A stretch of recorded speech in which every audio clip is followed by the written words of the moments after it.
So these notes are going to look at the emission spectra. We're going to look at the wavelength and frequency of the wave itself, and we're going to tie that into the types of radiation that we see. Then we will eventually bring in how that relates to the electron transitions within an atom as electrons move from one level to another. So this is your typical textbook picture of what an electromagnetic spectrum is going to look like. You do not need to know the actual numbers, but we do want to be familiar with these main types of radiation that are circled.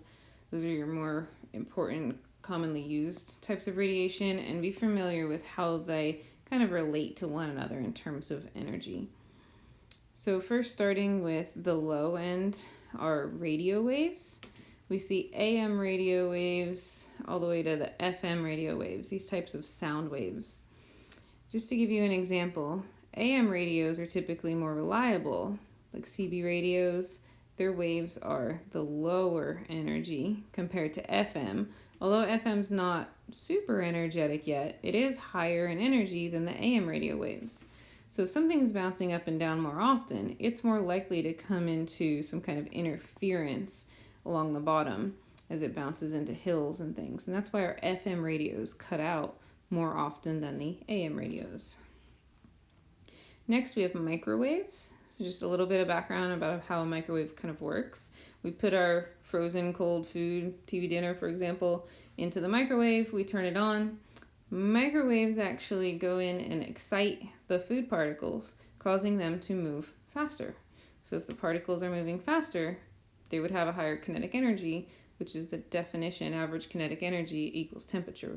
So as we increase the kinetic energy of our particles, we're going to get hotter food.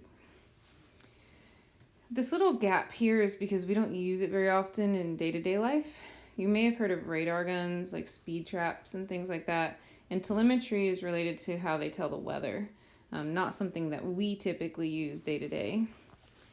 Infrared, I don't know that we use day-to-day, but it is part of what you need to know when we start talking about the electron transitions.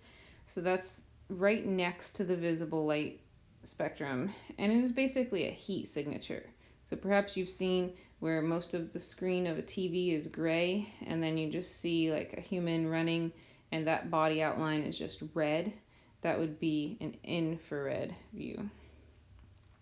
Visible light, of course, we know is broken into the colors of the rainbow from red to violet.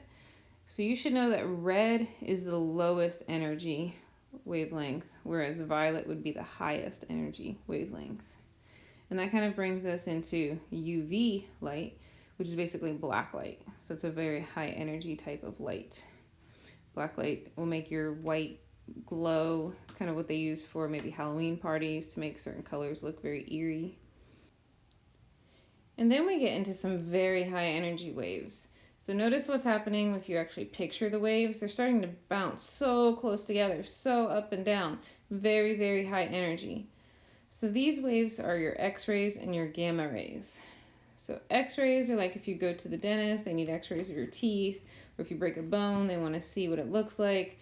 You may notice that the person giving you your X-ray often steps away, steps behind something, and then they drape this heavy material over you to try to protect you from unnecessary radiation. That's because X-rays are very close to a very lethal type of radiation known as gamma rays, which is one of your types of nuclear radiation. So very high energy, very dangerous stuff. So there are two main components that relate to the type of electromagnetic radiation that you would have, and those are wavelength, which is characterized by the variable lambda, which should actually be a little more curvy than it appears, and then frequency. So when we first talked about frequency in honors, we used the Greek letter nu, which is half V, half U. IB actually just uses F for frequency. So just the lowercase letter F. So these are our core equations for dealing with frequency, wavelength, and energy. So first we have frequency is equal to the speed of light over the wavelength. So you take your speed of light, which here's your whole big version of the speed of light. but we usually use 3 significant figures for that. So that's 3.00 times 10 to the 8th. And ms to the -1 actually just means meters per second. So the -1 on the s puts the s in the denominator. So if you're given frequency, you could solve for wavelength or vice versa. So next we're going to look at how to calculate the energy from the wavelength or vice versa. So originally we had just looked at how energy is equal to Planck's constant times the frequency, or in IB terms, F instead of nu. So this is just simple substitution, plugging in the C lambda for the frequency. So the energy is equal to Planck's constant times the speed of light divided by the wavelength. And Planck's constant, by the way, typically has a little cross through it. Call it a little hat. So that we have Planck's constant times the speed of light divided by the wavelength. So Planck's constant is also a given number, and this is an exact number, so we typically use the whole thing now. 6.626 times 10 to the -34th joules times seconds. Not divided by, like we had in meters per second, but joules times seconds. So you want to make sure you get your units right, or you're not going to get it all to cancel. Last little side note is this is going to be the energy for a given photon, for an actual specific photon of light.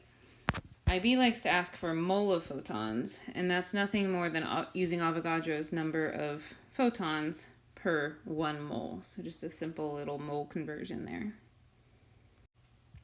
So first let's define wavelength and frequency, and then I want to figure out the relationship between the two.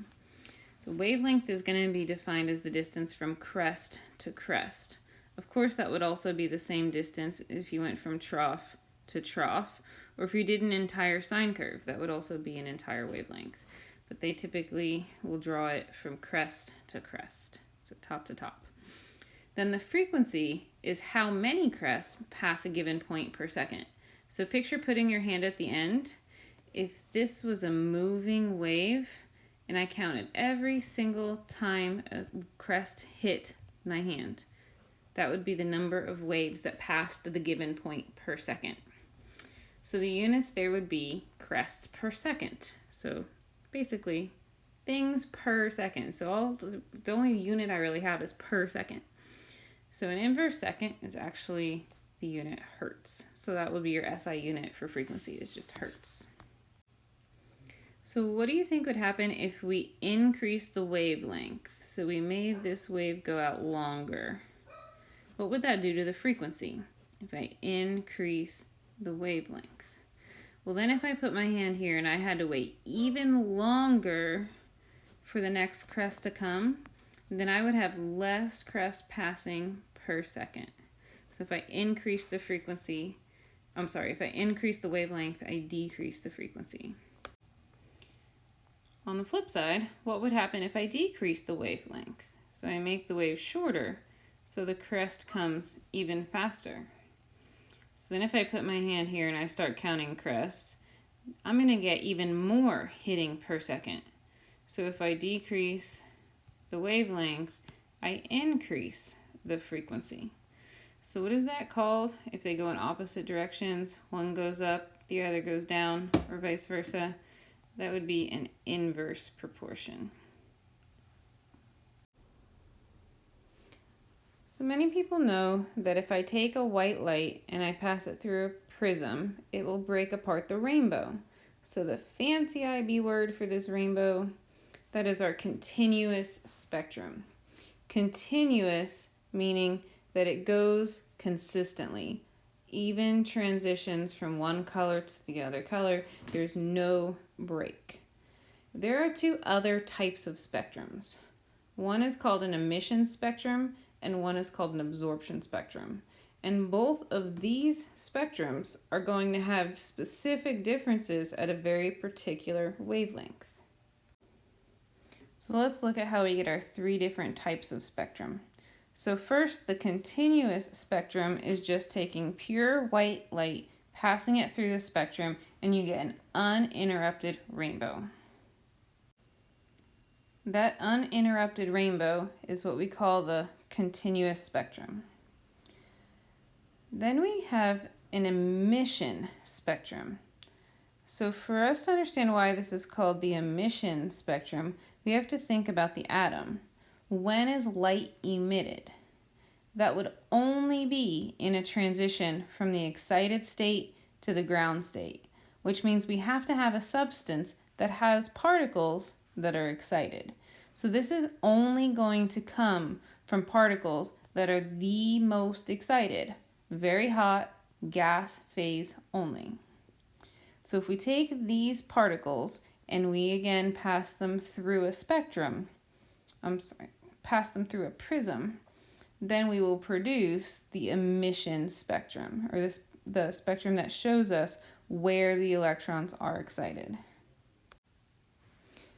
The third type of spectrum is called the absorption spectrum. So you see that this spectrum looks like the continuous spectrum, except that it has black lines. Notice that these black lines are in the same locations as the colored lines in the emission spectrum. The difference is in how it's produced. So in order to get the continuous spectrum background, we have to start with the white light again. But this time, we're going to pass it through the substance. The difference is this substance has to be cold this time so that it will want to absorb the particles from the white light. Then when you pass it through the spectrum, you will see absences or black lines wherever the particles were absorbed by the cold gas. Oh, excuse me, I don't mean particles, wherever the photons were absorbed by the cold gas. When you look at individual elements, such as hydrogen, you get specific line spectrum. Every element has a completely unique line spectrum because every element has a unique electron arrangement. It's almost like a fingerprint. This image is only showing the visible part of the hydrogen spectrum, but you could consider the same pattern would continue if you went further into the UV or back to the IR part of the spectrum. What we really want to look at now is the concept of convergence. So notice that the red line and the blue line are very far apart. But once we get to the violet part of the spectrum, the lines get very close together. The lines getting close together is the concept of convergence. Then the question becomes, why do these lines converge? And that ties back to, where do these lines come from? So you have to keep in mind that the light emission relates to the energy levels of the atom. So let's recap real quick. Say I have a nucleus, I have a lower energy level called the ground state and a higher energy level called the excited state. The electron, when it absorbs energy, promotes to the excited state, but then due to Aufbau's principle, will automatically return down to the ground state. During that process, it's going to lose energy in the form of a photon. So it turns out that the position of these energy levels and the distance between them will be the primary thing responsible to the energy of that photon. It will be the driving force for how much energy, and in turn, the energy being proportional to the inverse of the wavelength in classifying the color or type of radiation. So now the question becomes, well, why does the distance between the energy levels change, producing more close together energy bands in the violet spectrum, but yet having very different energies for the red side of the spectrum? So for that, we have to look at the structure of the atom and how it relates to the ionization energy. So let's start with our proton again, and we put our first energy level in. The electrons in this energy level are going to be very close to the nucleus, and so they're going to require a lot of energy to remove. So then we get our next energy level 2, and it only has one set of electrons in the way, so the shield isn't very strong yet. It's still going to require a significant amount of energy to remove. But as you keep going, you're going to start to get energy levels that are very close together. And that's because they don't have a very big difference in ionization energy. Since they have now a lot of electrons shielding them from the positive pull of the nucleus, none of these electrons in the higher energy level are going to require a lot of energy to remove. So you're going to actually see them converge or become closer to each other compared to the inner energy levels. So unfortunately, this image is backwards or flipped from the one that we looked at earlier, but I think it does a better job at showing you actual real spectrums. So the absorption spectrum here would show the continuous spectrum in the back laid down by the white light, and then the missing or absorbed photons are indicated in the black lines. Then you have your emission spectrum, and that's going to be just the hot gas passing through the prism. And so then you're going to see which electron transitions are occurring there. And so you see that they do line up. And then it's also very noticeable that there is a convergence or a gathering closer to the violet end of the spectrum. Just keep in mind that this would be the higher end of the spectrum in terms of energy. It's just backwards in this picture. So one of the basics in atomic theory development came from a scientist named Bohr, who decided that the electrons were not just floating around as the plum pudding model that Thomson and Millikan had came up with, but that they actually had to be in specific quantum levels. So we have the principal quantum levels that dictate the distance from the nucleus, and the electrons can only be on those levels. So since they have to be on certain levels, now we can describe certain levels involved in a transition. If we have the lower energy level, we would call that the ground state. That's going to be the state that's closest to the nucleus. But then if that electron gains energy, it can be boosted into a higher energy level called the excited state. When the electron is moving from the ground state to the excited state, it would be producing an absorption spectrum because it has to absorb energy in order to be boosted to the excited state. But when it drops back down from the excited state to the ground state, it would be producing an emission spectrum. That's where photons are emitted, and that will happen automatically due to Aufbau's principle.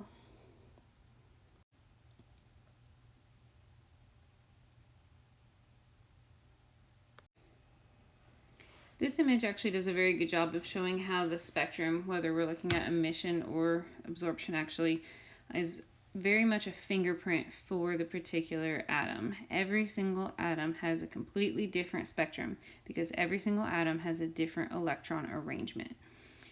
That electron arrangement will only allow certain electron transitions, and only those transitions will produce these lines. This is a very important but very confusing slide, so let's break this down. The first thing I want you to look at is along the side, we have the energy levels, like on the y-axis. So this is going to be your principal energy level 1, all the way up to, you see 8 being the highest actual number. Now, for existing atoms, we know it goes up to 7, so possibly 8 for an excited state. But then you also have an infinity above the 8. So the infinity would be coming from another atom or going to another atom. Whenever we look at ionization energies, we'll look at this the other way. So the next thing that I want you to look at is the convergence of these energy levels. So energy level 1 compared to 2, very far away. But 5 through 8 are all on top of each other, taking even less space than just the difference between 1 and 2. So that's what we call convergence, the fact that those lines are getting closer together. And that's because the energy levels themselves are actually converging in an atom. The ionization energy for levels 5 and 8 are very similar, whereas 1 and 2 are very different. The last thing that I want to look at this particular point is that all of these transitions are ending where n equals 2. So we're going to look at a chart here shortly that ties the energy level that the electron returns to the portion of the electromagnetic spectrum. So the fact is, all transitions in which the electron returns to the second energy level will produce visible light. So here we're getting rid of a little bit of the clutter, but you can still see the convergence at the upper energy level, and you can still see that all of the transitions are returning back to the second principal energy level. So whether it's from the 6th energy level going back to 2 or the 5th energy level going back to 2, those two arrows are very, very, very close in size. Those are two very, very similar energy transitions. And so you see them being in a similar location on the emission spectrum. But then when you go down to the 3 to 2 transition, that is a much shorter arrow. And so if the arrow is much shorter, it's indicating way less energy that's being used. So you're going to see down here, we're all the way down at the red. Again, you can see the convergence not only in the arrows, but also in the emission spectrum.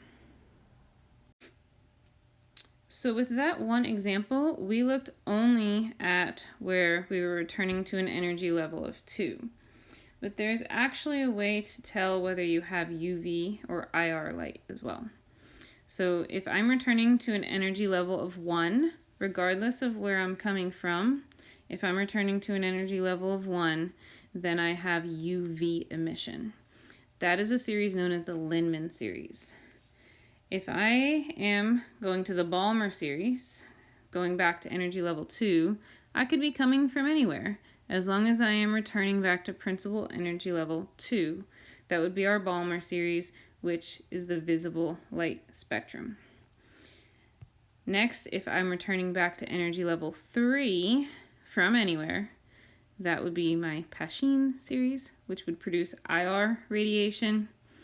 There's also something called the bracket series, coming from anywhere, landing at energy level 4, which by the way also produces IR radiation.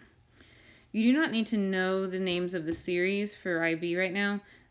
For future reference, I do think it is useful if you're pursuing a career in chemistry, it will come up again. But you do need to have this particular chart memorized where you know UV, visible, or IR based on returning to N1, N2, or N3. And then before I end, just to recap, when I say returning to, I mean the excited state to the ground state transition, wherever we are returning to, because that is where my photon of light is emitted. So this is actually the formula to calculate the energy for an electron in a specific energy level. So negative 2.178 times 10 to the negative 18 joules is a constant that would be given. Z is the nuclear charge. So nuclear, what's in the nucleus? Protons and neutrons. So basically it's your number of protons since neutrons don't have a charge. And then N would be your energy level. So usually dealing with numbers 1 through 7 based on whatever principal quantum number you have. So there is a completely separate video that goes through the calculation step by step that I think is much more helpful than just looking at the PowerPoint and pointing at things. I would have cut this off, but I wanted to point out one thing here. Just look at the math right down here with me.